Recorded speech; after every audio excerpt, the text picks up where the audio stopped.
নমস্কার বন্ধুরা, আমার চ্যানেলে আপনাদের অনেক স্বাগত। যারা আমার চ্যানেলে নতুন তারা অবশ্যই চ্যানেলটাকে সাবস্ক্রাইব করে দিও। এটা দেখে কী ভাবছো আমি আবার কোন রাজবাড়ির গল্প বলবো?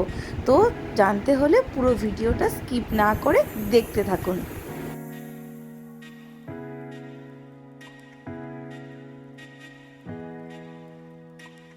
ঐতিহ্যবাহী এই রাজবাড়ি অনেক প্রাচীন, যেটা অবস্থিত বারুইপুর রাসমাঠে। বারুইপুরের ইতিহাস ঘাঁটলে জানা যায়, তৎকালীন নবাবের কাছ থেকে সুবিস্তৃত এলাকা যৌতুক হিসেবে পান জমিদার রাজবল্লভ চৌধুরী।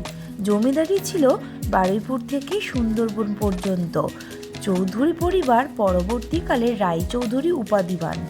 রাজবল্লভ চৌধুরী বিদেশি কোম্পানিকে দিয়ে এক বিশাল পেল্লায় রাজবাড়ি তৈরি করান। কি হতো না এই রাজবাড়িতে!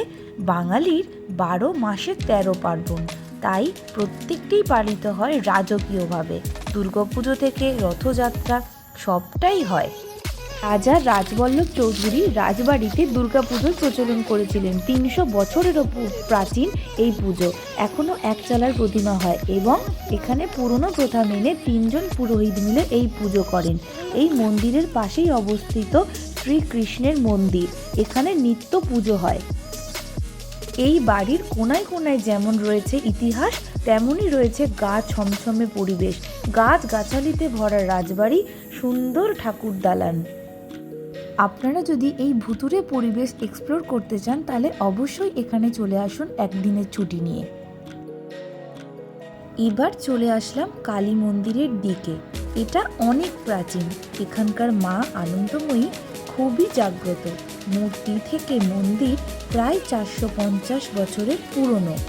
এখানে এখনও পশু বলি হয়, যেটা দেখতে দূর দূরান্ত থেকে মানুষ আসে এবং এখানে এসে পুজো দিয়ে যান। যে যা মনস্কামনা নিয়ে আসে মা সেটা পূর্ণ করে। আজকের এই ভিডিওটা যদি ভালো লেগে থাকে তাহলে অবশ্যই like, comment, share and subscribe করে আমার চ্যানেলটার পাশে থেকো। ততক্ষণ টাটা।